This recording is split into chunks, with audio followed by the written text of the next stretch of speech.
Hi everyone, good morning সবাইকে। আর এটা ছিল 26 ডিসেম্বর, যেটা আমার অনেকটা লেট হয়ে যাচ্ছে ব্লগ ছাড়তে, বুঝতেই পারছি। তোমাদেরকে কারণটা আমি বলতে পারছি না। যাই হোক, কোনো কারণবশত এই লেটটা হয়েছে।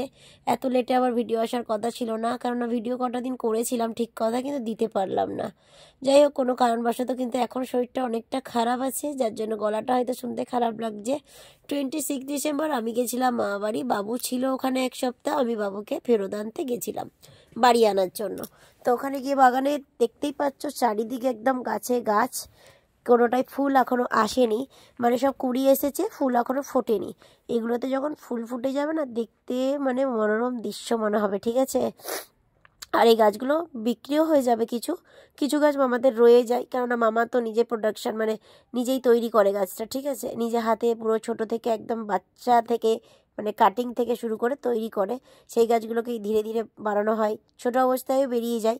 আর এখন দেখছো চারিদিকে গোলাপের বাগানে ভরা এদিকে, এটা অন্য মামাদের। আর এখন আমি চলে এসেছি মামা বাড়িতে। আর ওই দিন ছিল বৃহস্পতিবার, যার জন্য ছিল মা দিদাদের নিরামিষ। তাই দিদার বারবার কিন্তু বোধ করছে, কী দিয়ে ভাত খাবি, কী দিয়ে ভাত খাবি। আরে নিরামিষ দিয়ে কি খাওয়া যায় না, তোমরাই বলো তো। আমার তো মনে হয় নিরামিষ খাবারে আমার বিশাল তৃপ্তি লাগে। মাছ মাংস থাকলে আমার আবার খাওয়াটা ঠিক বিগড়ে যায়, ঠিক আছে। নিরামিষ খাবারের মতন যেন তৃপ্তি অন্য কিছুতে আর পাই না, এরকম মনে হয়। আমি আবার একটু শাকসবজি খেতেই বেশি ভালোবাসি মাছ মাংসের তুলনায়। তো যাই হোক, বাবুকে নিয়ে ফিরছিলাম। ওই দিনই আমি সকালে গেছি আর সন্ধেবেলা ব্যাক করছি, কিছু গাছ নিয়েছি আমার দোকানের জন্য, আর বাবুকে নিয়ে ফিরেও চলে এসেছি। আর এখানে একটা দোকানে ঢুকেইছি। হ্যাঁ, তোমাদের বাড়ি গিয়ে অবশ্যই নিশ্চয়ই দেখাবো কিসের জন্য হঠাৎ করে দাঁড়ালাম আর কেনই বা দাঁড়ালাম হঠাৎ করে। আমাদের সোজা বাড়ি চলে যাওয়ার কথা ছিল, কিন্তু বাড়ি চলে যাওয়ার পথে দাদাভাই কিছুতেই শুনলো না, একটা জায়গায় দাঁড় করালো, দাঁড় করিয়ে কিছু কেনাকাটা করলাম, সেটা বাড়ি গিয়ে দেখাচ্ছি। আর তার সাথে যাওয়ার সময় এই হচ্ছে, আমরা এখন লেক টাউনে প্রবেশ করছি। এখানে কিন্তু 25 ডিসেম্বর থেকে 1 জানুয়ারি পর্যন্ত মেলা চলে, যেটা হচ্ছে খাওয়া দাওয়া এনজয়মেন্ট, মানে ফুল পার্টি এনজয় বলতে পারো। এখানে প্রত্যেক দিন আলাদা আলাদা অনুষ্ঠান চলে, প্রত্যেকটা দিন মানে খুব সুন্দর। এখানে এলে কিন্তু রাত্রেবেলা মনোরম, মানে নিজের মনটাও ভরে যাবে, মনোরম দৃশ্য চোখে দেখতে পাবো, সব রকম দিক দিয়ে মন ভরে ওঠে। আর আমরা কিন্তু কোনো বছর মিস করি না, কিন্তু এবছর আমরা মিস করে গেছি। এবছর আমরা ভেবেছিলাম ভাসানের সময় আসবো, এরকম একটা কোনো একটা দিনে চলে আসব, কিন্তু সেটা আর হয়ে উঠলো না জানেন, কোনো কারণবশতই। কিন্তু বাড়িতে এনজয় করেছি, এটা 31 1 জানুয়ারি দুদিনই করা হয়েছে বাড়িতে এনজয়। তো 1 জানুয়ারি বাচ্চাদের নিয়ে করা হয়েছে, আর 31 সবাই মিলে করেছি, এরকম একটা ব্যাপার। পিকনিক করা হয়েছিল বাচ্চাদের নিয়ে, সেটা নিশ্চয়ই আপনাদের সামনে নিয়ে আসবো। আর এখন আমি আর বাবু একটু যাওয়ার পথে লেকটাউন পেরিয়ে মোমো খেতে বসে পড়েছি, গন্ধরাজ মোমো।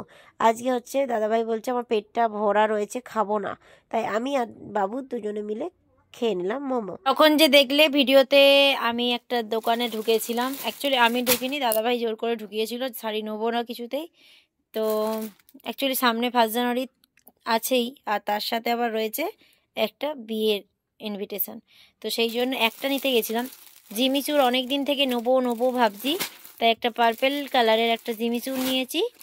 আর একটা এটা দেখে লাইটের উপরে বেশ ভালো লাগছিল, এটা লাইট পিঙ্কের উপরে এরকম পাতলা একদম রয়েছে, আর এটাও বেশ সুন্দর লাগছিল আমাকে, তার জন্যই একটার জায়গায় নিতে গিয়ে দুটো নিয়ে ফেলেছি। আর আমি দুদিন আগে একটু বেরিয়েছিলাম, যখন দুটো ব্লাউজ নিয়েছিলাম। এটা জিমিচুরের সঙ্গে কেমন যাবে তোমরাই কমেন্ট করো।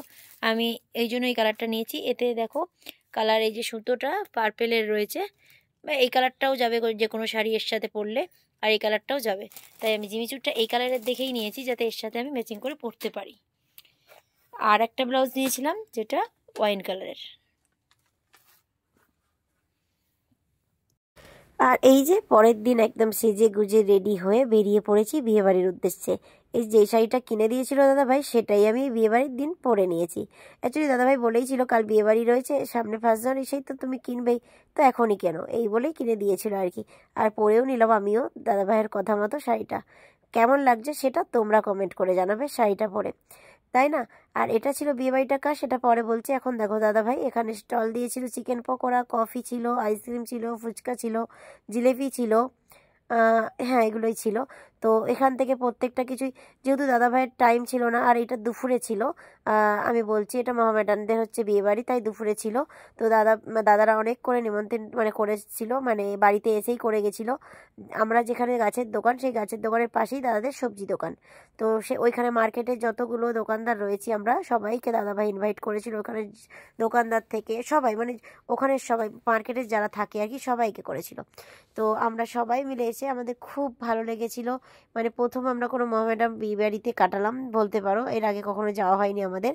তো খাবার দাবারও ছিল সত্যিই বলছি খুব টেস্টি, প্রত্যেকটা স্টলের খাবার থেকে মেন কোর্সের খাবার থেকে প্রত্যেকটা কিন্তু খুব টেস্টি ছিল খাবার, মানে যার কথা আর বলা যায় না। যাই হোক খুব ভালো লেগেছে। কী বলুন তো, আমরা বুঝি কি মোহামেডানদের বিয়েবাড়ি মানে হয়তো বিরিয়ানি থাকবে এরকম কিছু ব্যাপার, কিন্তু সম্পূর্ণ আমাদের হিন্দুদের যে বিয়েবাড়িতে খাবার দাবার হয় না, পুরো সম্পূর্ণ সেরকম একটা খাবার দাবারের মেনু ছিল।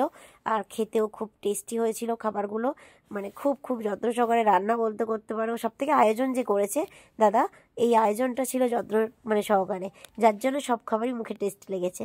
তো যাই হোক খুব ভালো লাগলো, ওনাদের মানে ব্যবহারও খুব ভালো, যে সবার মধ্যে মানে কি বলুন তো খোঁজ নিচ্ছে আমরা কি খেলাম না খেলাম, এই ব্যবহারটা, এই আর কি। যাই হোক খুব ভালো লেগেছে, কিন্তু আমি সেরকম বেশি খেতে পারিনি, কেননা এমনি আমরা গেছিলাম লেট করে, তার মধ্যে দাদাভাইয়ের আবার খুব আর্জেন্ট ছিল যাওয়ার, যার জন্য তাড়াহুড়ো করে খেতে হবে। লাস্ট পাতে জিলেপি সাথে আইসক্রিম। কেমন টেস্ট বল? ওটা হবে না, ওটা সেই সাদা হয়েছে বলে তাই না। তুমি আইসক্রিমটা খেয়ে বলো ভালো। আর আজকের এই ব্লগটা আমি সকালের ফুল দিয়ে, গোলাপের ফুল দিয়ে শেষ করলাম। এই ব্লগটা তোমাদের কেমন লাগলো অবশ্যই কমেন্ট করো, আর যারা যারা দেখছো সাবস্ক্রাইব করো।